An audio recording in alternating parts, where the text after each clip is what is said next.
Kaya naman matapos ang halos 3 buwan na pananatili ko sa poder nila at sa pagpapagaling sa mga sugat na natamo ko sa inkwentro, ay nagpasya na ako magpaalam sa kanila. Pero sa mismong araw na magpapaalam na ako ay saka naman dumating ang mga taong hindi ko inaasahang makikita sa araw na iyon. Riz's parents came that day at sa kauna-unahang pagkakataon sa buhay ko, ay naranasan ko maisalang sa isang hot seat nang sila mismo ang nagsabi sa mga taong kumupkup sa akin kung sino talaga ako. Ang buong akala ko ay magagalit sila sa akin dahil sa paglilihim na ginawa ko at sa pagpapanggap ko na may amnesia. Pero kabaliktaran ang nangyari. Kitang-kita ko ang pag-aalala sa mga mata nila matapos kong sabihin ang mga nangyari sa akin.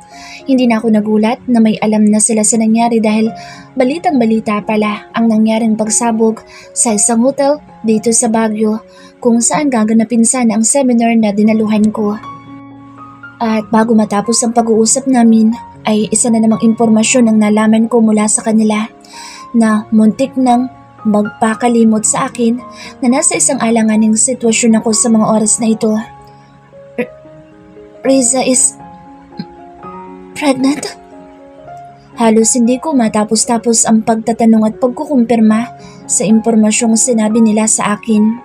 Napasa po ako sa noo at agad na naisip kung gaano na ako katagal na wala sa tabi ni Riza. Ilang mura ang nasambit ko matapos tuluyang mag-sink in sa isip ko ang katotohanan at ang sitwasyong kinakaharap ko. Huwag kang mag-alala, iho. Safe ang mag-ina mo sa bahay ng kaibigan mong abogado din. Kakatawag ko lang kay Riza kanina at sinabi kong aakyat kami dito. Hindi naman namin akalain na madadatnan ka namin dito. Bulalas ng nanay ni Riza nang tanungin ko kung kamusta ng anak niya at kung nasaan ito ngayon. Kailangan malaman na Riza na buhay ka at hindi po. Agad natutol ko sa sasabihin sana ng tatay ni Riza. Kumunot ang noo ng matanda at mukhang naguguluhang tiningnan ako.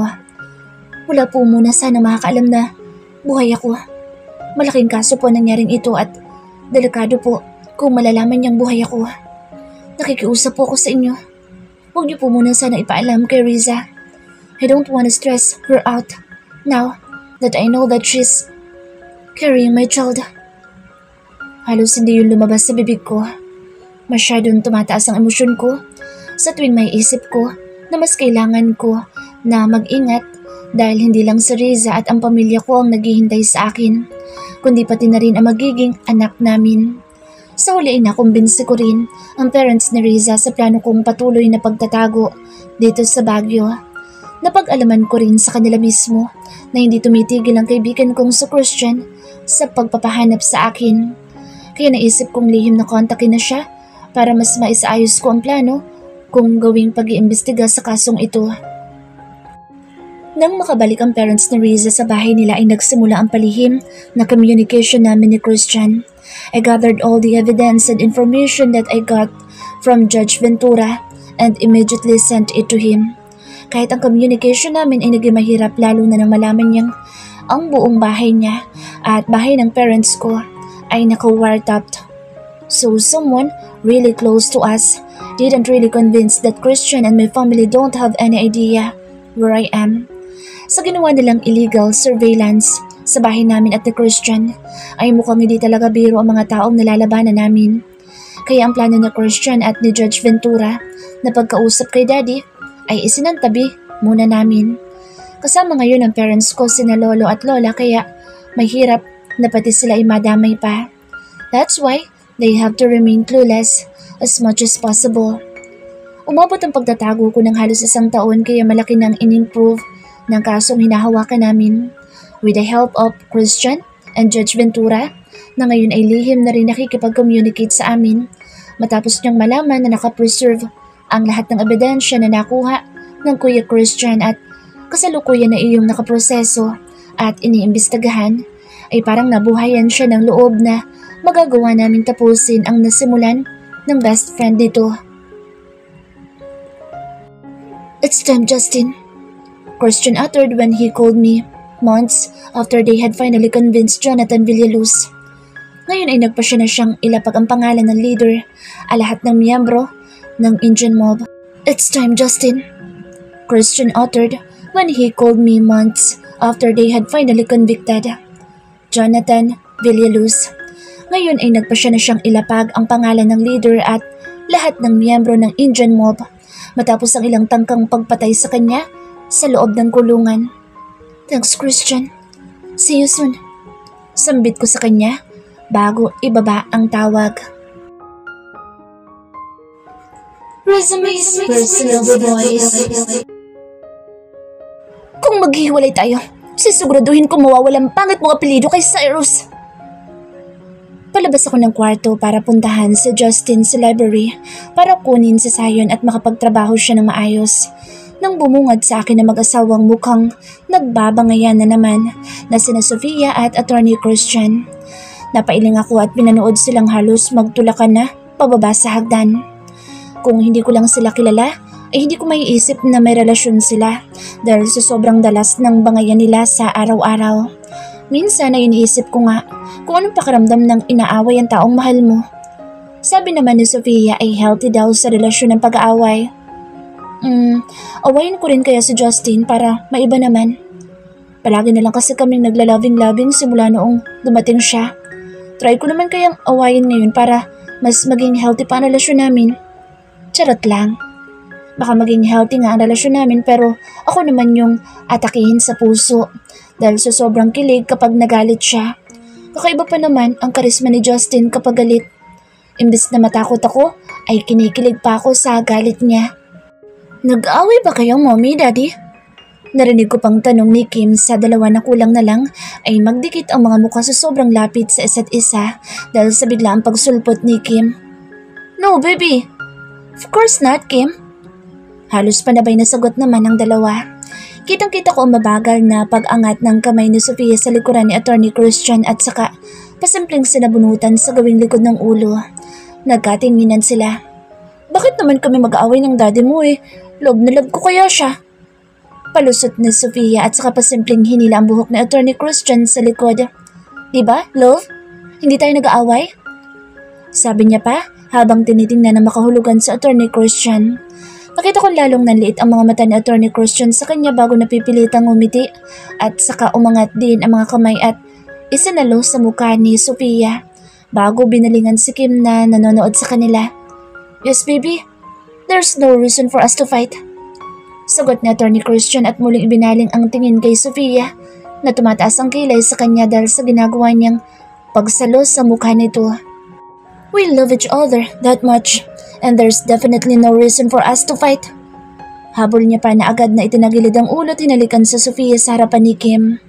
Umikot ang mga mata ko nang makita si Sofia na mukhang nawala na ang galit at dalang-dala na sa mga halik ng asawa. Tumikim ako nang mapatagal ang halikan nila sa harapan mismo ni Kim. Baka gusto niyang sa kwarto niya na ituloy yan. Parinig ko kaya agad silang naghiwalay at saka nahihiyang napatingala sa gawi ko. Natatawang naglakad na ako papunta sa library para kunin na si Zion kay Justin. 3 katok muna ang ginawa ko bago tuluyang pinihit ang pinto ng library.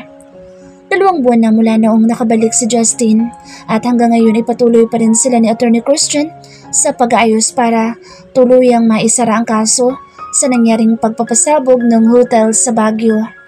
Sa nakalipas na 2 buwan ay naging maingi ang pangalan niya dahil sa paglabas niya sa pangalan ng leader at mga miyembro ng sindikatong nasa likod ng pagpapasabog ng Indian mob. At kasalukuyang iniimbestagahan sa ngayon pati na rin ang mga members na halos lahat ay kilala bilang mayayamang mga negosyante sa iba't ibang bansa. Nang madakip si Jonathan Villaluz ay unti-unting nailabas ang mga pangalan ng mga kasabwat niya sa pagpatay sa kuya ni Attorney Christian. Ilang pagtatangka din sa buhay niya sa loob ng kulungan ang nangyari habang patuloy ang pag-iimbestiga sa kaso. Kaya naman kahit na gustong-gusto na ni Justin na umuwi kami sa bahay nila ay hindi pa rin niya ginagawa dahil ayaw niyang makompromiso ang kaligtasan namin ni Zion. Kaya halos araw-araw ay bantay sarado ng mga sundalo at ilang kapulisan ng bahay nila Attorney Christian. Dahil hanggang ngayon ay hindi pa matukoy kung sino ang mga kilalang mafia ang tumutulong sa leader ng Indian mob. Hanggang sa ngayon ay maingat pa rin ang lahat hanggat hindi natutukoy kung sino iyon. Justin, Akin na muna sa sayon para makapagtrabaho ka na ng maayos. Hindi ko na ituloy ang sinasabi dahil naabutan kong tulog na si Justin sa harapan ng computer, habang si Sayon ay mukhang nakatulog na rin sa balikat niya. Simula noong dumating si Justin ay halos hindi na siya mahiwalay kay Sayon. Kahit sa pagpapakain ay siya nagsusubo at madalas na nag-aasikaso sa anak. Ang katwiran niya ay binabawi lang niya ang mga panahon na wala siya sa tabi naming dalawa. Kaya hinahayaan ko na lang sa kahit na anong gustong gawin dahil mukhang wala din namang makakapigil sa kanya pagdating sa anak niya.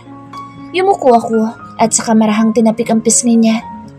Justin, mahinang tawag ko habang patuloy sa marahang pagtapik sa pisngi niya. Nakita kong gumalaw ang mga mata niya kaya nagpatuloy ako sa pagising sa kanya. Akin na si Sayon, ililipat ko na sa kwarto para makapagtrabaho ka na maayos. Sabi ko dahil iniwan ko sa kanya kanina dahil naligo ako saglit. Kumunot ang noo ko nang hindi pa rin siya gumising at nanatili pa rin nakapikit ang mga mata. Justin, muling tawag ko at saka kinalabit ang balikat niya. Hindi pa rin siya gumising kaya nalakasan ko na ang pagyugyug sa balikat niya. Justin, that is not the proper way to wake your fiancé up, honey. Napapaos na sambit niya at unti-unting dumilat at sinalubong ang nagtatanong kong mga mata. Unti-unting bumaba ang tingin niya sa buong mukha ko at saka tumigil iyon sa mga labi ko. Tumaas ang kilay ko ng pasadahan niya ng dila ang ibabang labi habang nakatitig sa mga labi ko. Kulang na lang ay umikot ang mga mata ko dahil sa paninimula niya at pasimpleng pangaakit sa akin. At paano naman po ang tamang pagising sa iyo, Albert? Nakataas ang kilay na tanong ko. Muling umangat ang tingin niya sa akin at saka umangat din ang isang kamay para sa niya sa nako na ilapit ang mukha sa kanya. Kunot noong tinitigan ko siya pero inilapit din ang mukha na agad niyang sinalubong ng halik nang tuluyang makalapit ako. Napalunok ako at napasinghap dahil sa biglaang pag-iinit ng mga pisngi. Kung agresibo na siya noon ay mas lalong naging agresibo at pilyo siya ngayon.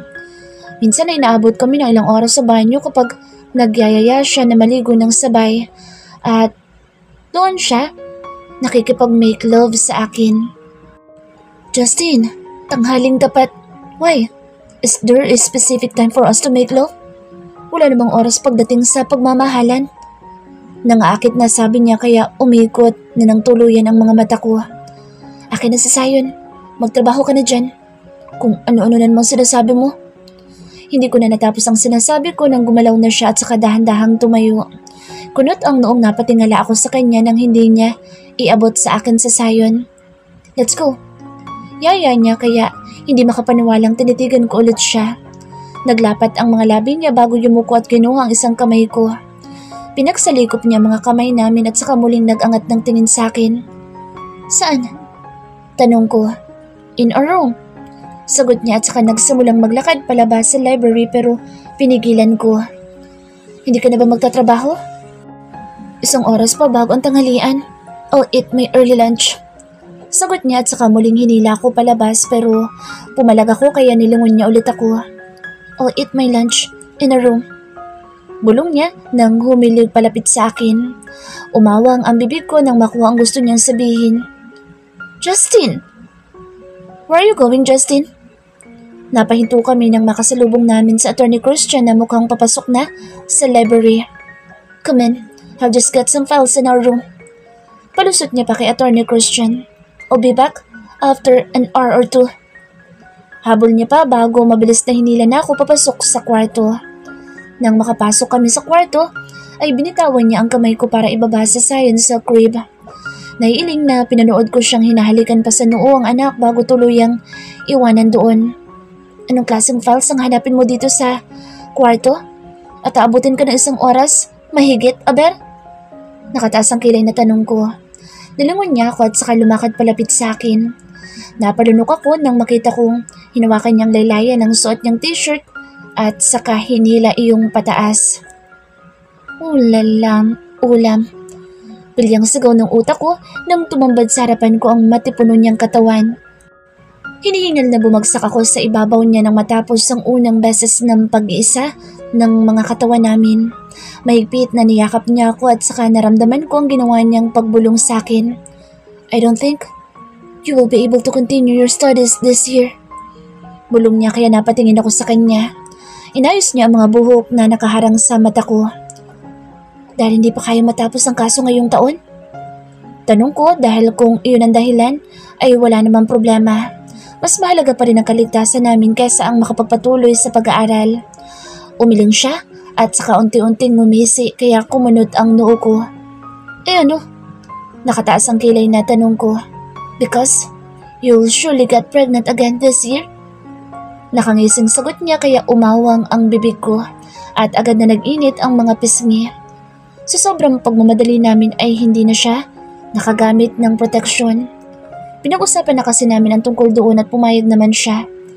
Nanliliit ang mga matang itinukod ko ang mga palad sa dibdib niya para makabangon pero hindi niya ako hinayaang makabangon kaya pumalag ako pero tumawa lang siya at sa isang iglap ay nasa ibabaw ko na siya.